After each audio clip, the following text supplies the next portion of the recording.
to get the language right and to help us organize to get it passed. So thank you again. So again, I prepared some remarks. So I don't speak for council here, but I definitely wanted to weigh in because this is an issue that's very near and dear to my heart.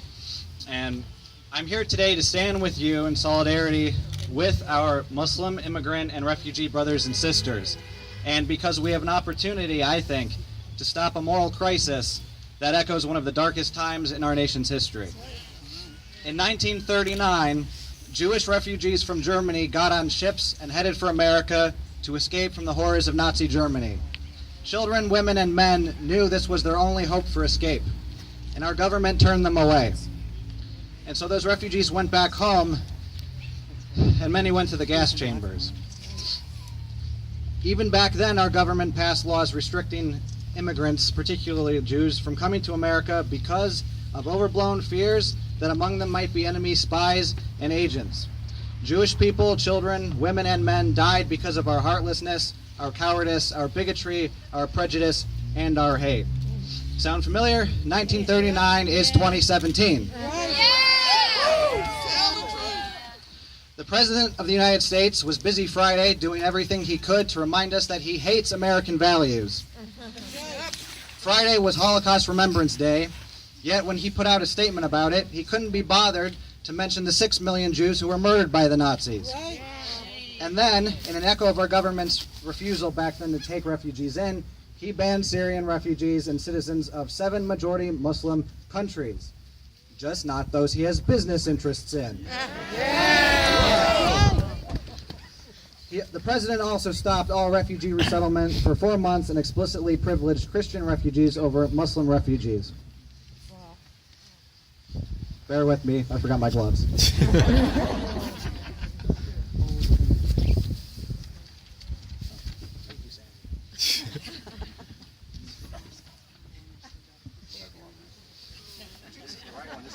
The right hand does not know what the left one is doing. We're not the only ones like that.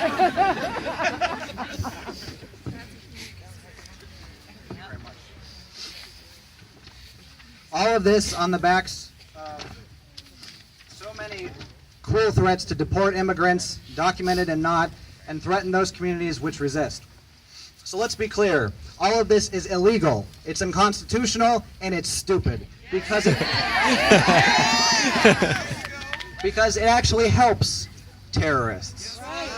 Because the folks that we are trying to protect the rest of us from want the world to think that America and the West is at war with Islam. Right. And to be honest, folks, if you look at the statistics, you are more likely to be strangled by your own clothes than die from a terrorist who happens to claim that, they're Muslim. And the clothes.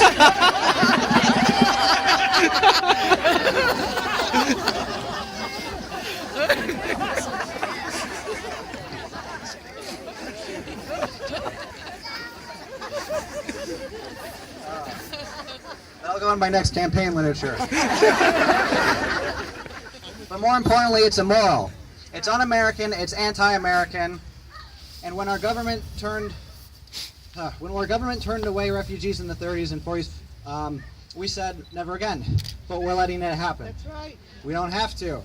The most vulnerable children, women, and men caught in the crossfire of Syria's civil war who haven't lost their lives already are going to die because we are turning our backs on them. This is not an abstract issue. I understand that for most people, politics is rather abstract. Lots of people like to have academic debates about this, but lives are on the line.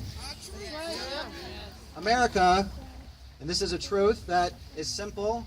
I was taught this growing up. I watched Schoolhouse Rock. I learned this stuff. But in dark times, you have to restate fundamental truths, and here's one of them. America was built by immigrants and refugees. We are supposed to be a beacon of freedom throughout the world. Yet on Holocaust Remembrance Day, the President of the United States of America banned refugees seeking safety from bloodshed. This is not who we are. We are one American family, and we will protect our whole family.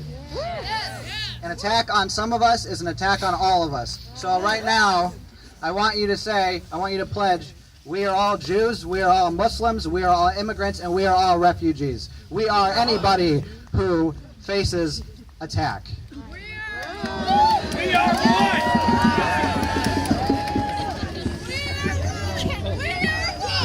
We are one! We are one! We are one! We are one! We are one! Make some noise here! Thank you, Ray. So, I feel really joyful right now, but I'm also really angry, and I'm heartbroken, and I'm sorry. I know this isn't part of the sort of decorum that a politician is expected to maintain, but if you are not angry and heartbroken, if you do not feel bad about what's going on, then there is something wrong with you. Heck yeah! There are some of us who have worked very hard to silence our conscience, who justify all this in the name of getting our way on a few political issues. And at what a cost. They wish to get their way on the backs of others. And so some of us are afraid to say this, but I'm not. This is not conservatism. This is fascism. I know that's not, a lot of people are wary of that word, but you know what? Don't employ history teachers if you're not going to learn from them. Don't give him any ideas.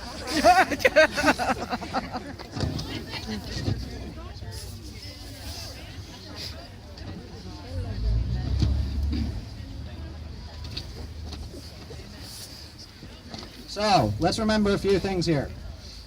We have a president who represents all that we as Americans fight against. He rejects our most sacred and guarded freedoms, the freedom of speech, the freedom of religion, the freedom of the press, and the freedom to peaceably assemble and petition the government for redress of grievances. He is cruel and filled with hate. He traffics in Islamophobia, in anti-Semitism, in racism and xenophobia, in misogyny, in homophobia. The list goes on. I challenge you to find one group he really doesn't have a problem with. I guess there's that. Yeah, I guess that's true. Yeah. So, we got them all. Slovenian!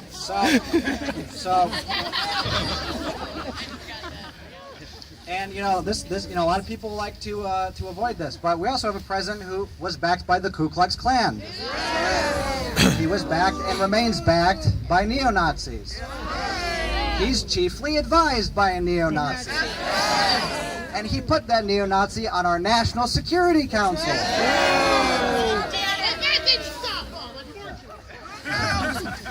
This is not partisan hyperbole. This is fact. No matter what the administration's Orwellian alternative facts and their contempt for truth say. As Representative Maxine Waters said, he has defined himself. We know who he is, we know what he cares about, and I don't know why any of us would try and make ourselves believe that he is anything other than what he has shown us to be. Many of us are so despairing, I understand, that we turn inward, we turn off the news, we don't want to deal with this. We hide in our enclaves. We just want somebody to tell us that it's all going to be okay. Here's the problem. It's not going to be okay unless we make it okay. I really believe that we are faced with an existential crisis as Americans. I believe that the fate of our people, our nation, our ideals, and our way of life, all of that is up to us. It will only survive, it will only endure if we fight to make it so. This is not 1933, it's not 1984, it's 2017. We're Americans and we're going to do what Americans do best when times are dark. We're going to fight.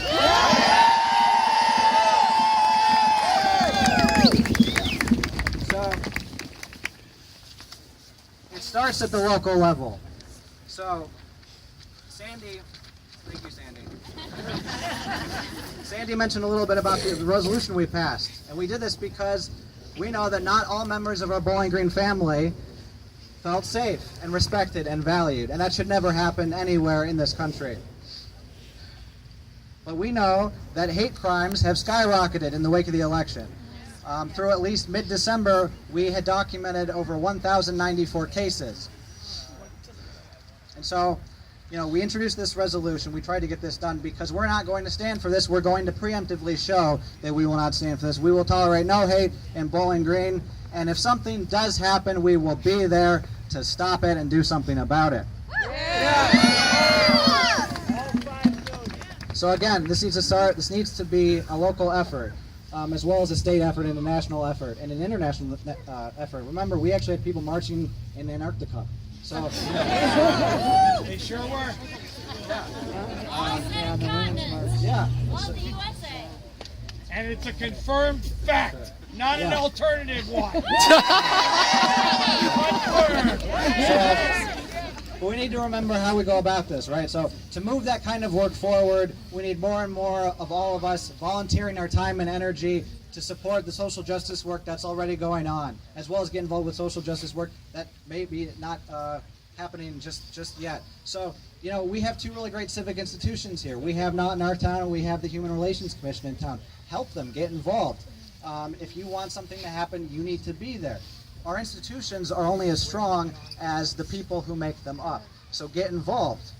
And you know, beyond that, we need more people going to city council meetings. We need more people calling and emailing their local elected officials. And yeah, we need you to run for office yourselves. Give us a rest at some point. Run for office yourselves, whether whatever position it is, because that's how we change things. And I'm particularly aiming that in terms of our state officials and federal officials. Because that's really the hard work that sustains our democracy. We can't wait for someone else. I'm going to let you in on a secret. No one's coming. There's no superhero out there to show up and rescue us from this. No one is coming. It's just us. It has to be us. We are the ones we've been waiting for.